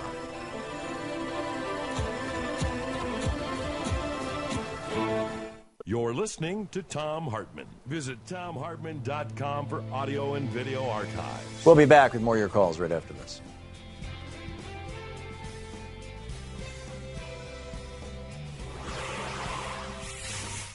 And welcome back. Chaz in Lakewood, Washington. Hey, Chaz, thanks for watching Free Speech. What's up? No jaunty greeting today, Tom. I want to give you the perspective of a white kid in the projects that grew up outside of Oakland, California. Okay. In the project. You grew up in a black neighborhood, do you mean? Well, yeah, in the projects, yeah. Alameda, there for a while, about, I guess would have been about 50 years ago, was essentially a suburb of Alameda, of Oakland. But I did spend a few months raised with a racist grandfather in my early teens, and I know, having been exposed to that, it just baffled me what he was trying to put forth. I mean, racism has to be taught. It's not innate. We've got to get that across. And if I were bold enough to be a guest host of your show for an hour, that's what I would cover, is that wasted human capital that neither side is benefiting from. When I was looking at the textbooks when I was a kid, we talked about the melting pot and hybrid vigor. And Tom, I have never met an intelligent racist. Yeah, or at least an intelligent person who proclaims their racism. I don't disagree with that, although I suppose we have to define intelligence. But the thing that I find most interesting, Chaz, in this whole thing, and you know, to what Michael was saying, the last caller, is about millennials, is that the millennial generation, and arguably Generation X and Y before them, but not the boomers, not my generation, I think was the first generation that grew up in the history of this country where the media was not explicitly promoting racist tropes. Now, it was continuing to have, you know, essentially racial barriers. Most programming was all about white people. It was filled with white people. It was, you know, all that kind of thing. But the negative stereotypes of black people, Hispanic people, were largely purged from television anyway, and out of the movies, within just the last 20 years or so. I mean, I remember this stuff growing up. You know, the old cartoons when I was 5 years old in 1956, sitting watching TV at 8 o'clock on Saturday morning, and the cartoons of you know, minstrel-like black people and not speaking clearly and all those kind of things. You know, this generation, these recent generations, were not exposed to that. They didn't have that embedded into their brains. Yeah, So. yeah. As president of my kids' PTO, I'd go during the day, and I would see these kids are working along together beautifully. Nobody has taught them to hate yet. Yeah, and it's like we were teaching that for years and years, and the thing that concerns me is that I see this. I mean, you see this all over the place among people, you know, let's say 40 plus, over 40 years old. But then you look at that video from Charlottesville, and most of those people marching were in their 20s and 30s. And those white people marching saying, "You will not replace us, Jews will not replace us." And where the hell did they learn that stuff? I mean, the recruiting is getting, these guys are aggressive. They're recruiting in police departments. They're recruiting in the military. They're recruiting, you know, on street corners. They're everywhere, and they're not lacking resources to do it. They've got their faces, Tom. We've got Heather Heyer. Yeah, there you go. There you go. Well said, Chaz, the martyr to the cause. Chaz, thank you for the call. Thanks for watching us on Free Speech TV. We'll be right back.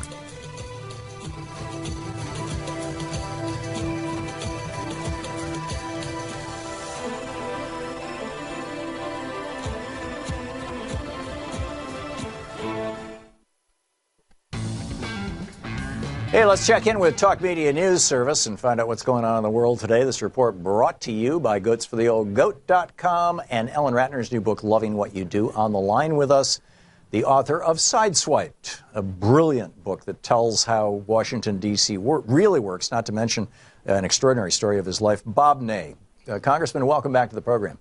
Oh, thank you, Tom. Pleasure to be back. So what's at the top of your list for what's in the news today? Well, all kinds of things. Of course, we, across the country now, Talk Media News Service has been talking about the legacy of Dr. Martin Luther King, being Dr. Martin Luther King, his birthday, and all that he did. And, of course, the discussion goes on and on and on, but his legacy cannot be ignored. Wonderful man. We put some of his quotes up today, so that's the first on our agenda, especially in the sensitivity of today, which we'll get to in a second, of course, for the comments that were made that we all now are aware of. But I did want to switch to Hawaii. I don't know if you've had a chance to talk to Ellen Ratner. She was out in Hawaii. I have not, and but I'm guessing you have. What did she tell you? Well, I called her, and the first thing I asked, and I think you'll appreciate this knowing Ellen, I said, what was the first thing in your mind? And Ellen said, I thought, okay, I'm leaving the planet. Yeah. Very calmly is what she said. Yeah. And she happened to be outside with Senator Roger Wicker of Mississippi. His nieces were out there in Hawaii, and she happened to be talking to them in some neighborhood. She said it was quite calm, where she was at. People were wondering. Within 15 minutes, a policeman came by and said, look, I don't think this is real. That this is real. But she said in other parts that she had talked to people, and there was a lot of obvious hysteria, bad, feeling horrible, people crying, calling their loved ones. So, it was a very bad, traumatic scene, obviously, in Hawaii. Yeah. And on a bigger picture, Tom, I think that we really missed the boat in this country because, if you go back to the weapons of mass destruction, the clowns or idiots, I call them, that sat there on the floor of the House and told us this and that, and these were the high security people that are supposed to be proficient in their jobs, right? And it wasn't true. And you look at our history here, and the more we have tried to do things, with the Patriot Act and surveillance, et cetera, the more it seems, honestly, that it just doesn't work right. And this is another example of, being able to actually, one person can push one button, and this happens. So obviously our systems need to be looked at how they actually operate, because if this were real now occurring, will people really take it seriously? Yeah. Well, and beyond that, there's a meta story to this, Bob, that I've not heard anybody discuss in any media, but I think that all Americans need to think about. Venkataram Veliapandi, if I'm saying his name right, tweeted, people of the U.S. of A. just got a taste of what their government, I believe he's Indian, of what their government has been doing to Afghanistan, Syria, and all war-torn countries in the Middle East in just the past few years. So if you take that 38 minutes of terror that people in Hawaii experienced, and if you live in Afghanistan, if you live in Iraq, if you live in Syria, if you live in Libya, if you live in South Sudan, there's a half a dozen other countries, but, take Sudan out of that list, but all those other countries, American bombs are raining down constantly. And the children of those countries, the terror, we're, oh my God, the poor people of Hawaii, 38 minutes of terror. These people have been living with terror ever since George W. Bush decided to lie us into these damn wars. Excuse me, Bob. Oh, no, that's why I raised the issue. It's something that irritates me every single time I think of it. I raise the issue of why has no one tracked down the people that stood before all of us on that floor of the House in the private meeting, telling us this. I'm not even allowed to repeat what they told us, but telling us all of this information that led to the giving of President Bush full force and authority. And, that was all done with super intelligence. The best minds of the intelligence community believe us, trust us, is what we were told, basically. And you were in Congress then. And I was in Congress, and weapons of mass destruction, and they didn't happen. So either these people were the most incompetent lunatics we've seen, or they simply lied for the creation of war and machinery and sales and money. And politics. And nobody tracked it down. Well, and George Bush in '99 told his biographer if he ever became president, he wouldn't make the mistake his father did of invading Iraq and only being there 3 days. he would have a longer war that would gain him enough political capital to privatize Social Security. And sure enough, he had the war, and the first thing he did after 2005, after the re-election, was say, I'm going to use my political capital now to privatize Social Security. But anyway, it's we digress. In the Hawaii thing, citizens have this feeling in America that, oh, yes, people are being, the right people are being watched to prevent certain things. Our technology is up to date. We're high tech, and that everything that comes out is accurate, and it simply isn't. And this is just one more example of it. I think the weapons of mass destruction were the worst. And of course, the issue of he said, and against he said, two senators weighing in one way, but Lindsey Graham, I think, weighing in obviously for Senator Durbin gave a lot of credibility. It's not, Senator Durbin standing against the other two. And now the White House is basically saying that he used, as you know by now, another word, adding house at the end of it. Right. Does it matter? I mean, does it matter? I know. I know. Yeah. Anyhow, what else is going on in the world, Bob? Well, I wanted to mention net neutrality because certain states, there's about maybe 7 of them now, that are attempting to craft bills. Now, I don't know how they're going to do it, to tell you the truth right now, because of federal net neutrality, but they're attempting to craft bills that will try to restore, via the states, net neutrality. Again, I don't know how you do that with the Internet, but they are attempting in some states to do that. Right. And some communities now are trying to do what Chattanooga did, citywide broadband. There was a meeting here in Portland yesterday. I didn't get to go to it. I had other commitments, but interesting. Yeah, some cities are saying, okay, we're gonna take this on for ourselves. You can get around the Fed. There you go. Congressman Bob Ney. Thank you. With Talk Media News. Bob, thanks so much for being with us. Thank you so much. Yep. Thank you. And we'll be back. And just a reminder, if you're in Wisconsin, Iowa, or South Carolina, there are elections tomorrow. We'll talk about that. And, actually, we have a guest at the top of the next hour, so stick around. We'll be right back.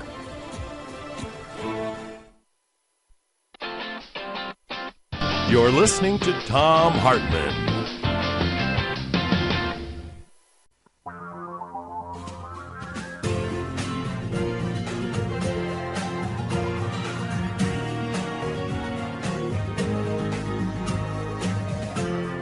This is the Thom Hartmann Program.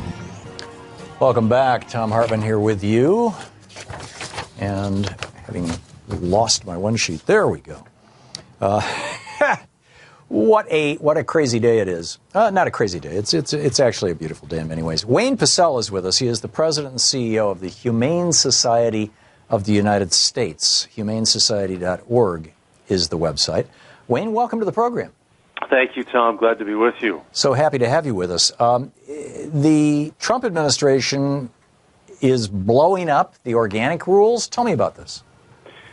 Yes, well, many of your listeners are familiar with the organic seal. If you go into a supermarket, or other food retail place, and you see an organic label from the U.S. Department of Agriculture, it actually guarantees you that the produce or the animal products that you're purchasing have certain standards that farmers adhere to. So one of the things that we commonly associate is that the products don't have pesticides on them, or that beef or pork doesn't have antibiotics or hormones given to the animals in the production process. So that label, and the original definition dates back to around 1990, after the Congress passed a statute essentially creating the organic label. USDA went through a pretty extensive rulemaking process to define the terms. Organic farmers were talked to throughout the process. Consumers were talked to. So that's been in place for quite a while, so nearly 3 decades. Early in that process, there was an acknowledgement that there needed to be a second wave of examination of the definition, because essentially when it came to animal welfare, even though that was part of the original statute that said organic had to mean that the animals were well cared for and well treated, the only standard was basically a nebulous standard that the animals have to have some access to the outdoors, didn't define it. So after about 15 years of action on this issue, last January, exactly a year ago, just before the Obama administration turned over the keys to the Trump administration, they made final a rulemaking process to upgrade the definitions for organically grown animal products. So eggs, pork, beef, chicken, and other animal products. And those standards basically said that the animals have to have access to the outside. They can't be so severely confined that they can't turn around. They can't be subjected to routine mutilations like cutting off their tails or clipping off the end of their beak. So the USDA actually made the rule final. We were ecstatic. Tens of thousands of organic farmers across the country were ecstatic because they want to do the right thing on the ground. Right, and many of them are small farmers, but you've got these very large factory farms that are, you know, the polar opposite of organic, who really don't like this. Have they been greasing the palms of this administration? Is that what's going on? Well, I think two things are going on. One is some of the large farmers are actually using the organic label, but they're not adhering to any reasonable standard that any consumer would recognize as organic. That really? They're in some big industrial, warehouse, and they've got a screened-in porch where the animals can look outside, but they can't get outside, and that somehow qualifies as organic for eggs.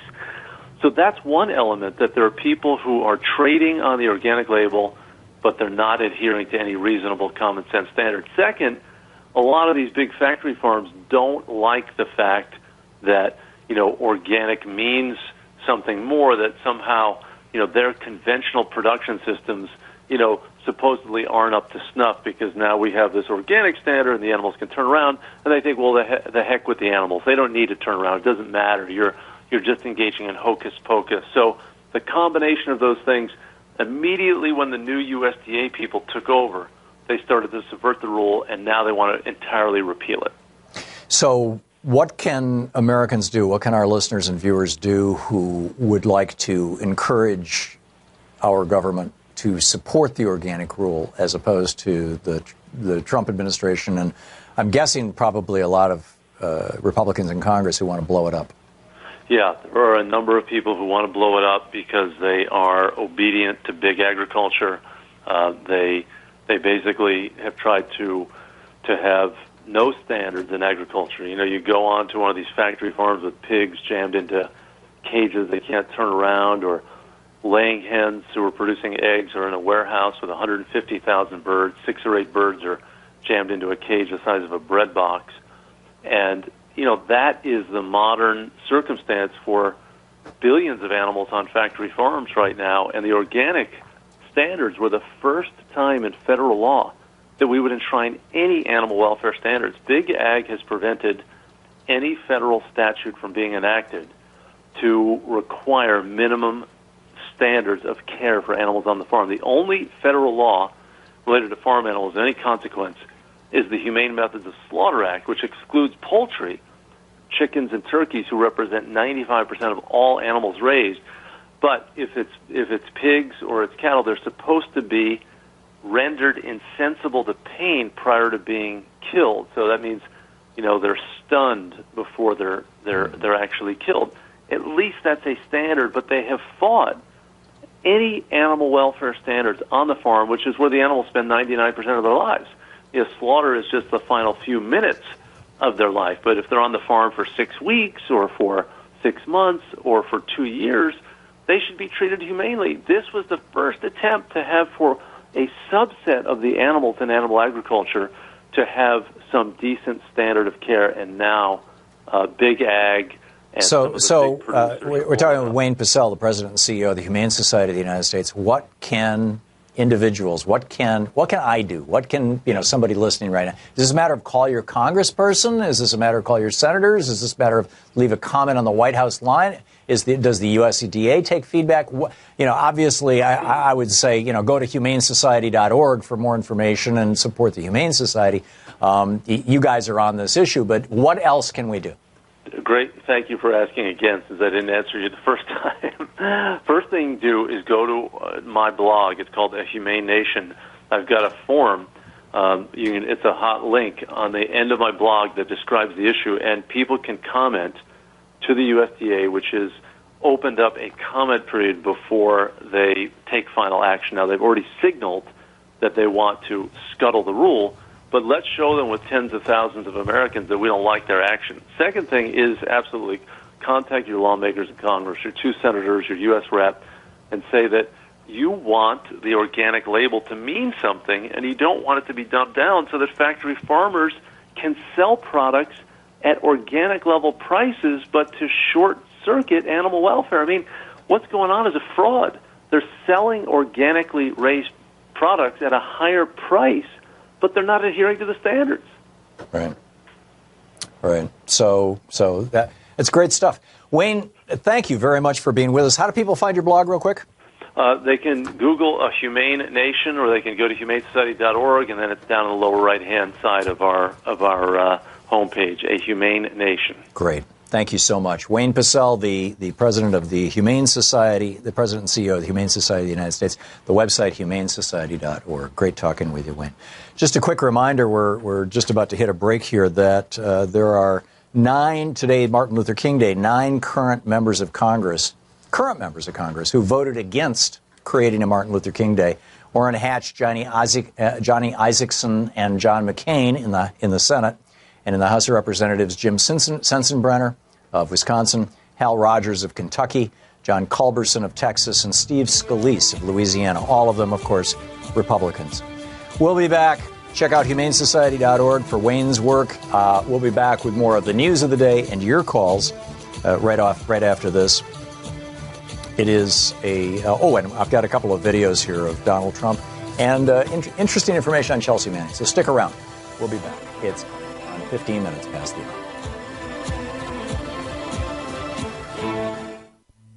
This is the Thom Hartmann Program. Back with more of the news of the day and your calls right after this.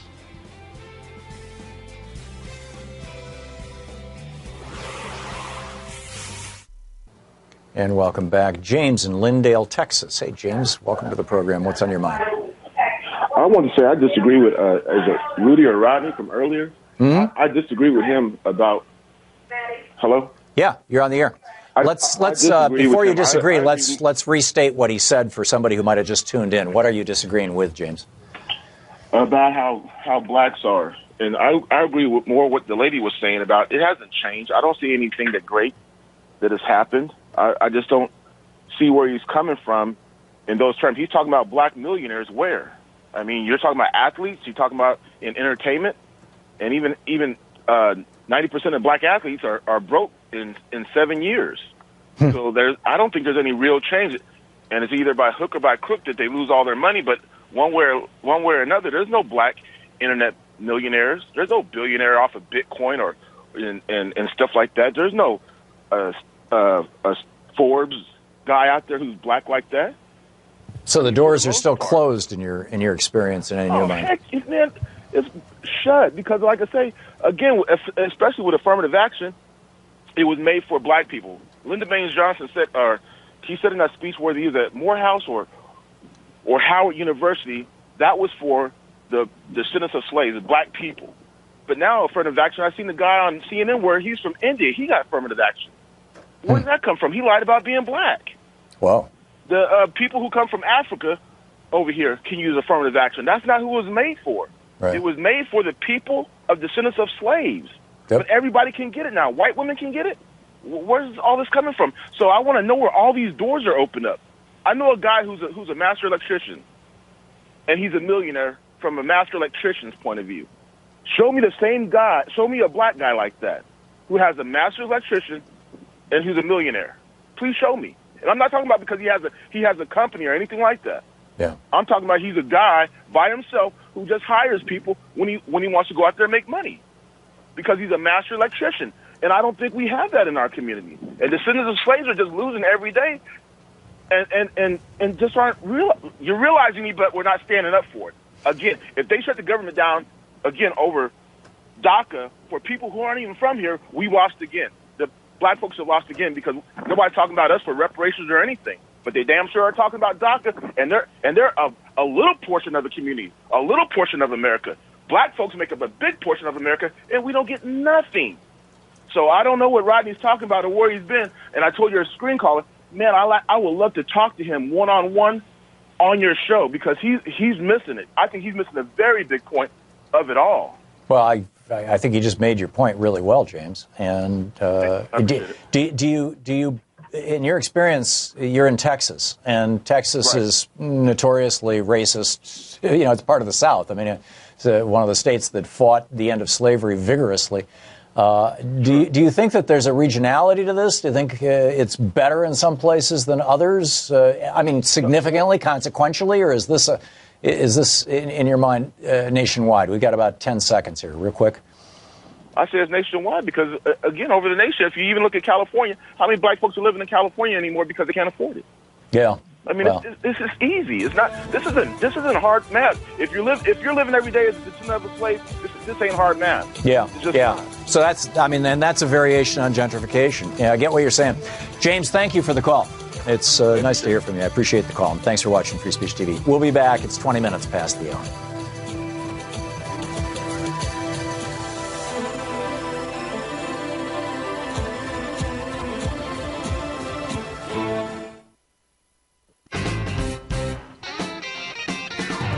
Hey, welcome back. We've got some video I want to share with you. I mentioned this. We've got one of Donald Trump and one of Chelsea Manning.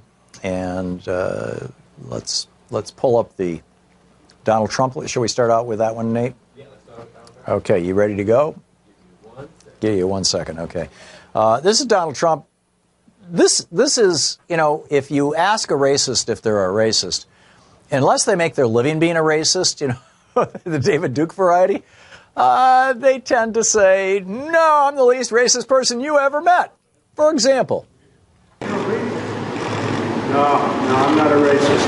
I am the least racist person you have ever interviewed. That I can tell you. Right. Where have I heard that before? And this is real interesting. Senator Ben Cardin of Maryland, who's a Democrat, and you know, I don't think he's a decent senator, but Chelsea Manning is going to give him a run for his money. This is a clip from Chelsea Manning. I'm Chelsea Manning, and I approve this message. We live in trying times.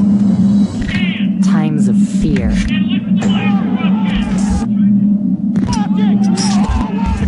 Of suppression.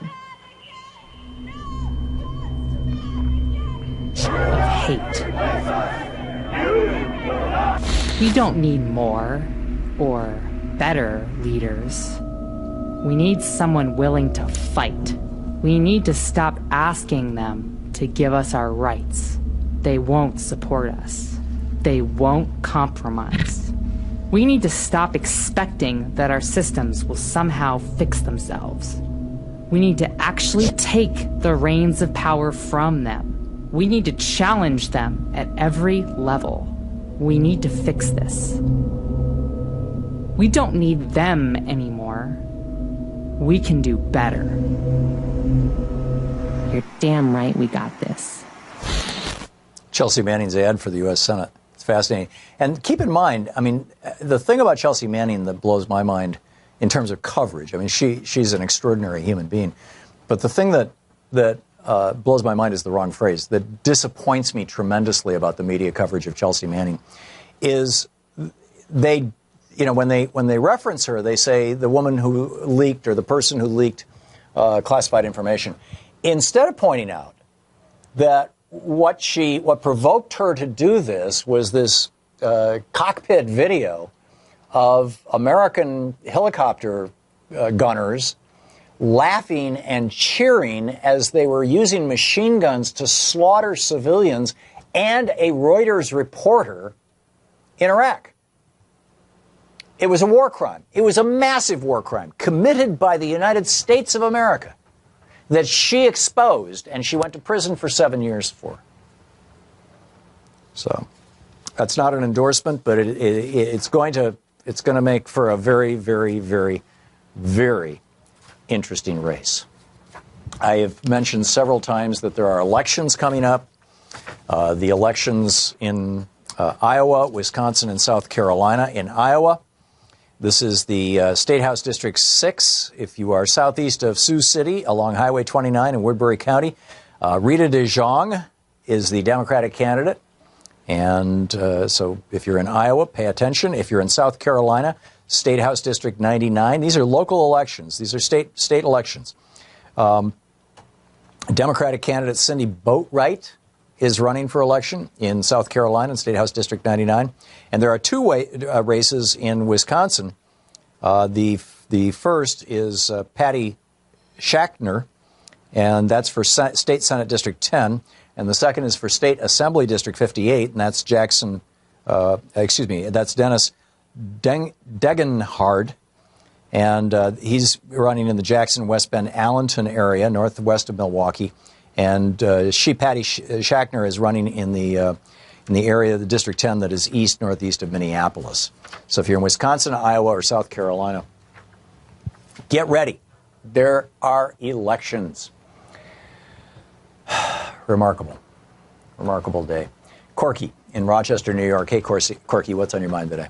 Yeah, hello. I'd like to tell you a little story about racism on Martin Luther King Day.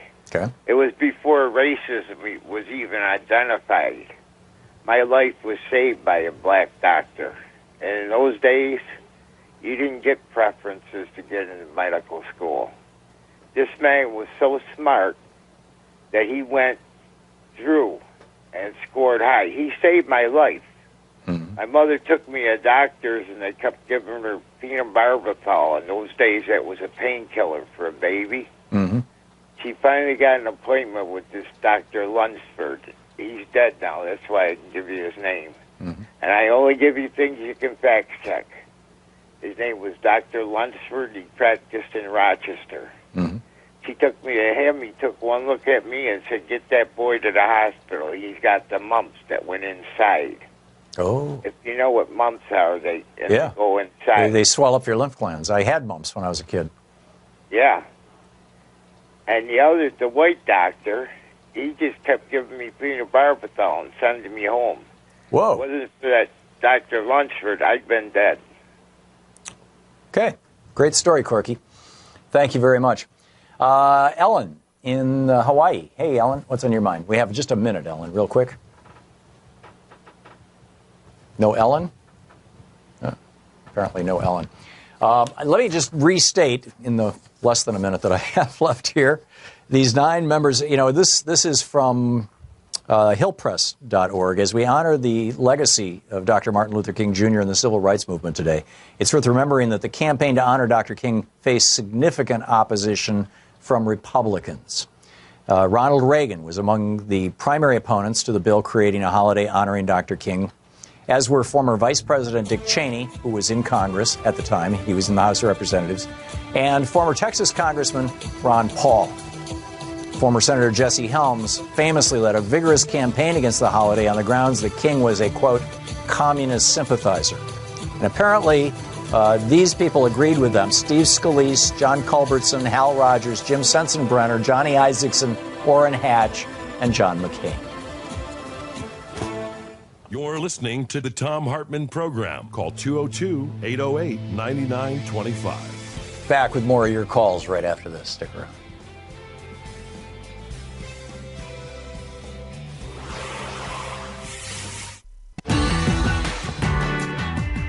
Welcome back. Thom Hartmann here with you. And let's pick up some phone calls here. Michael in the Bronx, or it's no longer the Bronx, it's Bronx, New York. Hey, Michael, thanks for listening to Sirius XM. What's on your mind? How you doing? Good. What's up? I am just so upset with Mr. 45's comments recently. And with who? Wait a second. Whose comments? Mr. 45, I call him. I see. Okay, yeah. Mr. Drumpf. So, Mr. Trump, skunk, whatever you want to call it. Yeah. The whole thing stinks to high heaven. And the thing that really bothers me is that when you speak out on this, on Martin Luther King Day, a man that opposes the racism and all the principles that you spoke of already, when we call these people out, they got the audacity to say to us, "Oh, you got to get off the racism stuff." Remember Martin Luther King saying, "Look at the content of character, not skin color." But we're calling them out for their hurting us with skin color. And what the other thing is, they don't even think they're hurting law enforcement because, hello, we got law enforcement of color. How often have we heard of people of color in law enforcement jump by their very own, or one of the, help me here, there's a by their colleagues, in which where a black man was jumped, and he's from a family of law enforcement by white civilians in an open carry state because they said they saw him with a gun. And then add to that, I have family in law enforcement. My cousin, who you probably just heard in Suffolk County, the first African American elected as sheriff. First African American sheriff. Yep. And a predominantly white place that has had their racism controversies in the past, did a complete 180 and elected this gentleman, who happens to be my cousin.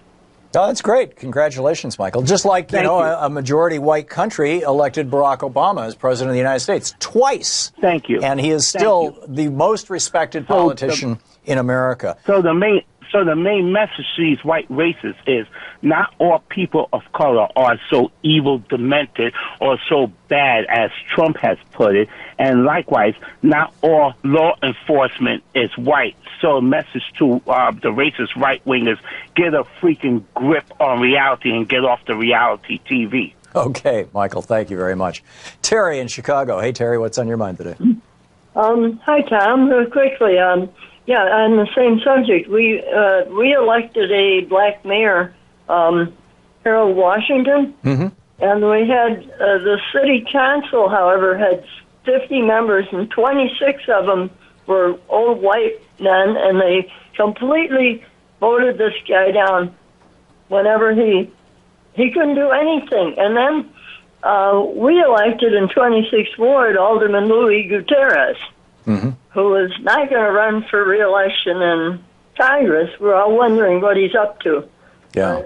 It was kind of exciting. It was a very politically fun thing to do. Then all of a sudden, Harold Washington had 26 votes, and he could actually do something. Yeah. But for like a whole year there, he couldn't. He was helpless, like Obama with Congress. Very, very interesting, Anyway, Terry. that's just my thought for the day. Okay, thanks for the nuance on Chicago politics there. I was unfamiliar with it. Tyrone in Denver. Hey, Tyrone, what's on your mind today? Hey, Tom. I wanted to correct you on something that you said just a few minutes ago. Please. You mentioned Barack Obama being elected president of a most predominantly white country. Yeah. Barack Obama never carried the white vote in either election. You're right. He got 43% of the white vote in 2008 and around 38% in 2012. Throw up to white people, John McCain would have been president. Throw up to white people, Mitt Romney would have been president. Yeah, it's an important point to make, Tyrone. Thank you for clarifying. And you're absolutely right. And in fact, I was going to say the last election, but that didn't have to do with race, but it had to do with politics. Hillary Clinton, Donald Trump carried 53% of the white female vote in the United States. I don't remember the percentage for white males, but it was higher than that. And good point. Good point, Tyrone. Thank you very much. Carmen in Philadelphia. Hey, Carmen, what's on your mind? Hi, Tom. How you doing today? I am alive and kicking, Carmen. How about you? Oh, goodness. Excuse me. My laptop. I don't know what's this strange music coming. I had to shut it down. Okay. Quite all right. Anyway, tell you something. When I was 11 or 12, Dr. King came through Philadelphia, through the neighborhood I grew up in. Oh, my. And, oh, yes, I didn't know anything about it until one of my neighbors knocked on the door and said, "Hey, come on, you guys. Dr. King is coming around the corner right now." So we ran outside, and I don't know how I made it. I think I'm the queen of getting through big crowds. That's great. I managed to shake his hand. Wow. And if you ever get a chance to go through Philadelphia, Pennsylvania, go to West Philadelphia, up around the area known as 40th and Lancaster. There is a plaque and a small memorial there commemorating that particular day. And across the street is a mural of that day when Dr. King gave a brief speech. And there was also, in this mural, I also remember some of the then people who were still alive who were black leaders, like Cecil B. Moore. Mm-hmm. And I never forgot that day, and it was one of the best days of my life. Number two. Yep, go ahead. I wish my grandmother was around the day Barack Obama was inaugurated the first time, because she told me since I was a child, someday a black man will be president of the United States. Yeah. And she was right. And I cried. I think I cried for like an hour when watching the inauguration, because I was so overwhelmed and thought about those words that my grandmother told me. Number three, a couple of weeks ago you had a segment where you were asking people to, tell you what kind of nicknames, I guess you might say, that they had for the current so-called president. Mm-hmm. Mine is Trump, combination of his last name, Trump, and the word chump. Interesting. Okay. Okay. Those are all good ones, Carmen. Thank you very much for the call. Justin in Portland, Oregon. Hey, Justin, what's on your mind today? Thanks for listening to X-Ray FM. Hey, Tom, it's actually Jeff. Thanks so much for taking my call on this important day. And I'd like to use it, if I may, to put a spotlight on unions. Because as Joe Madison brought up earlier, Dr. King was killed in Memphis, giving his support to the striking sanitation workers there. Right. And as you always say, Tom, unions are democracy in the workplace. And in honor of Dr. King, I just want to spell that out a little further by saying, when someone's in a union, no matter what race they are, no matter their gender, religion, sexual orientation, et cetera, as a union worker, they're guaranteed equal pay, equal rights, and the same job protections as all their coworkers in the workplace. So whether we're talking about racism and civil rights or the Time's Up movement for women, we can't underestimate the importance of organized labor. And it's admittedly, as you like to point out, it's been under assault since Reagan, but it's still a vital force for many and potentially many, many more. So thank you, Tom, for being a champion for organized labor, and please keep spreading the word on it. You got it. Thank you, Justin. Good to hear from you. Armin in Bradenton, Florida. Hey, Armin, what's on your mind today? Remember countless times I told you on your program that I've been watching the Republicans' scheme for the last 37 years since Reagan first got in, the tricklenomics scheme.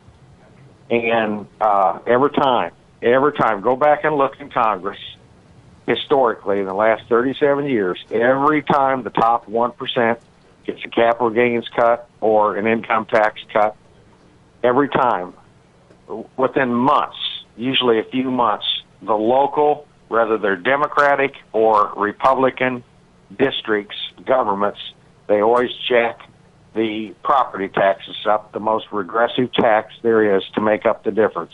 Yeah. And that's what they're doing in Bradenton, Florida. They want to raise the property taxes 10%. Whoa! And my thing is, if this tricklenomics works, which it really doesn't, because you go back to 1980 when Reagan got in, we got a lot more people in poverty now. We got over $22 trillion in debt. And as you called out numerous times, when Reagan first got in, we were only, compared to today, $800 billion in the hole with our national debt. Now we're about 30 times that, mathematically. We got more people in poverty. The middle-class private sector is completely been devastated. The working middle-class private sector has been devastated and completely destroyed. We got more people in poverty. The $22 trillion, it's just sitting here and it's sitting there, waiting to be inflated with the Goldman Sachs gangsters. And the country is far worse off. Now the idiot is going to put 30,000 troops in Syria, in a sovereign nation, because they want to provoke a war, because he's hooked up with the neocons. Okay, they're protecting him from his blackmail and everything else that can be used against him. And they want war, they want military budgets, and they hell with everybody, the bottom 90%. Okay? You shut up, they'll take care of you. If you put up resistance, they'll cut you out economically. These people, 95% is not enough. They want it all. Yeah, There's I agree. Logical reason for their existence, and this country is completely run, in my opinion, by a shadow government of racketeers and international gangsters. Got it, Armin. Thank you. We'll be back. You're listening to Thom Hartmann. Visit thomhartmann.com for audio and video archives. Back with more of your calls in just a moment.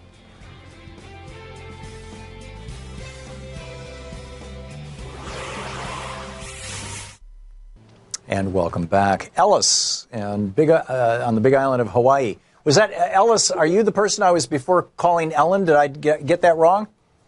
No, it's Ellis, and my pinky had touched the mute after 45 minutes. Oh, I'm sorry. Okay, so what's on your mind? Okay. And interestingly enough, a short thing is that I tried to tell you yesterday about this commentary on. Right in the middle of that, the missile alert happened. So I put down the phone and hid with the dog. Oh, my. Anyways, this is about our name. So the person that was just speaking with you was talking about the 1%, but we really know that, I'll call them the cabal, I'll call them the puppet masters, just for shorthand.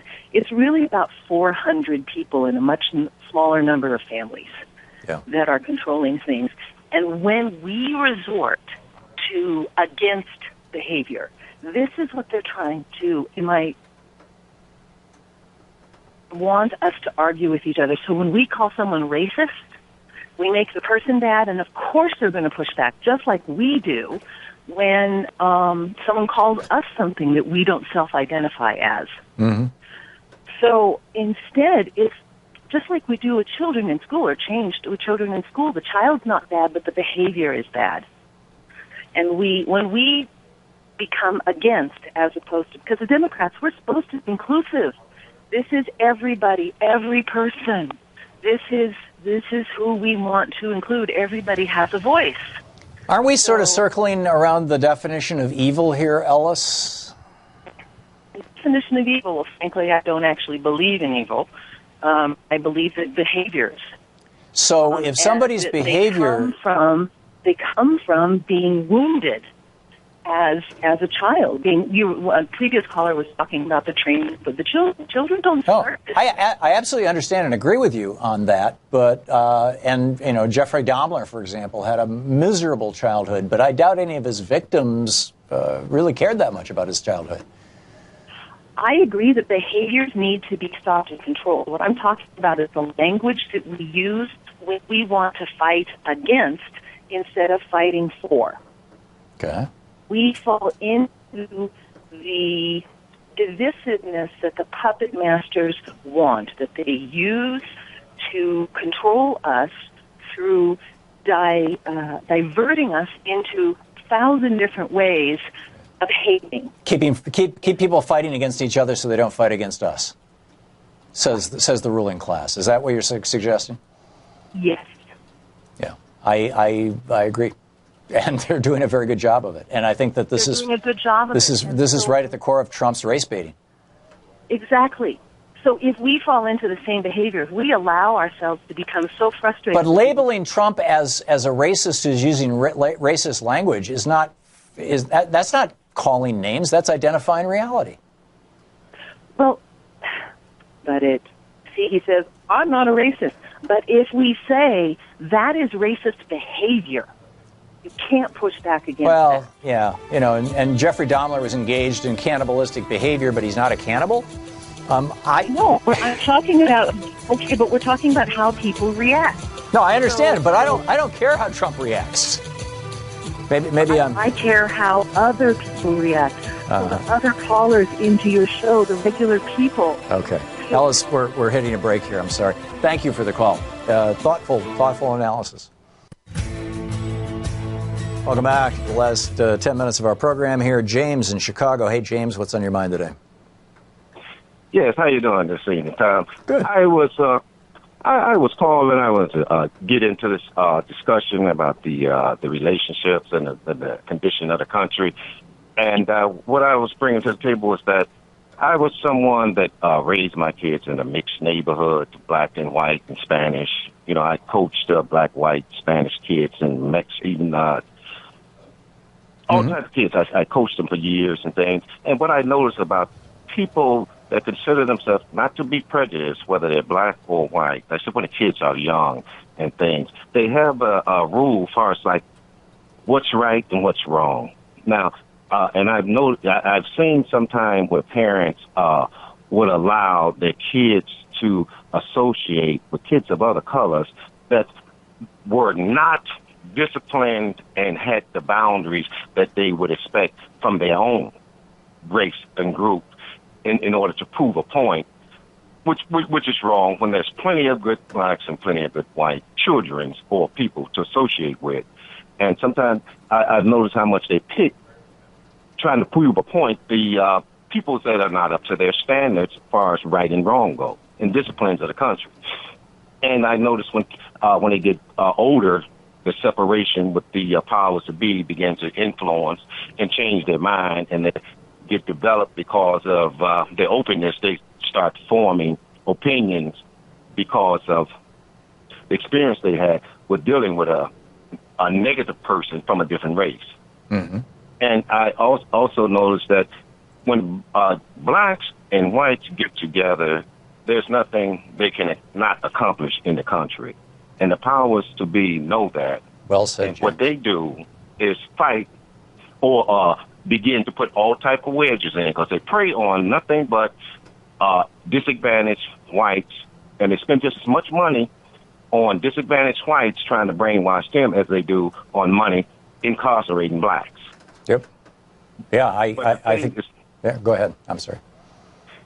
But the thing that's never exposed is that because they have all the fathers fighting for the same job and the powers to be, that when a man got to support his family, they put this separational wedge in between the two to keep them going in opposite directions or against each other. Yeah. And this is an old game plan. I mean, this is the Romans did this with every country they conquered. This is, get people to fight against each other so they don't fight against you. It's just exactly. And when they teach the history, they're never they like to teach history as this group did this and this group did that. And there's nothing. You should be proud of your heritage, but in this American country that we live in, it should be the people did this, because when you look at the marches, no matter what they are, if you even look at the Spanish thing that's going on now with the DACA,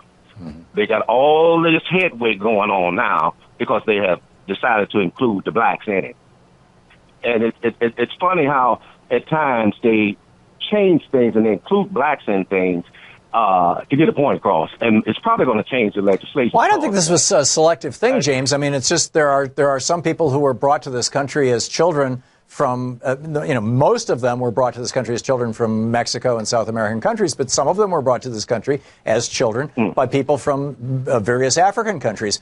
Exactly. Why shouldn't they be eligible too? They didn't realize they weren't Americans. I mean, they grew up speaking American English. They grew up, No, that's all. The only thing they know is America. Right. So why shouldn't they be part of DACA? Just because the only thing you know is one thing or the other doesn't mean that it's right in the sense that if you have a poor disadvantaged, back to the poor disadvantaged black kid that's been here, or the poor disadvantaged white kid that's been here, that haven't had proper discussion on them as to what they should be entitled to. James, a question. Not to say that I don't love, all children, but it's just... No, I get that. James, let me ask you... Excuse me for kind of jumping forward here, but we only have a minute and a half left in the show, and I have a question for you. You're the second or third person who I believe is African American who's called into the program and basically kind of put down the DACA program. I'm not exactly putting down the DACA program. But what I am saying is that when you have people in line, you don't let someone cut into the middle of the line when you have an organized line that's been set. Well, here's my question, now, James. everybody in line, they want the same thing. Here's my question. If the sales pitch from the Republicans to people of color has been, don't go with DACA because they're going to compete with you for jobs, for example. Then do you think that the Democrats embracing DACA are going to lose support within the black, among some black voters, let's say, as a consequence of that? If you go through a poor black neighborhood or you go through a poor white neighborhood and you see the couple of stores that's in either one of those neighborhoods, and then you go to a poor Spanish neighborhood and you look at the stores in the poor Spanish neighborhood, you'll see a difference in the poor black neighborhood and the poor white neighborhood and the poor Spanish neighborhood as to the smaller stores, who's running them. Mm-hmm. And they give you an idea of the balance of who cares about who in the whole picture of things. So the answer to my question is, sounds like yes. And they march for themselves. Some people care about everybody, and they marches for everybody. Yeah. It's not good for you just to march when you have a problem with your own alone. Yeah, I get it. James, we're hitting the end of the show here. James, thank you. It's it's an interesting conversation, and one politically fraught conversation, particularly if the government gets shut down over DACA and the Democrats get blamed for it. This is fascinating. Anyhow, I hope the rest of Martin Luther King Day is a great one for you. Please reflect on on all of these issues and consider that, we need to be doing this work, right? Democracy doesn't happen all by itself. It's not a spectator sport. It requires you and me and all of our friends. So get out there, get active, tag you're in. We'll see you tomorrow. You've been listening to Thom Hartmann. For audio and video archives, visit thomhartmann.com.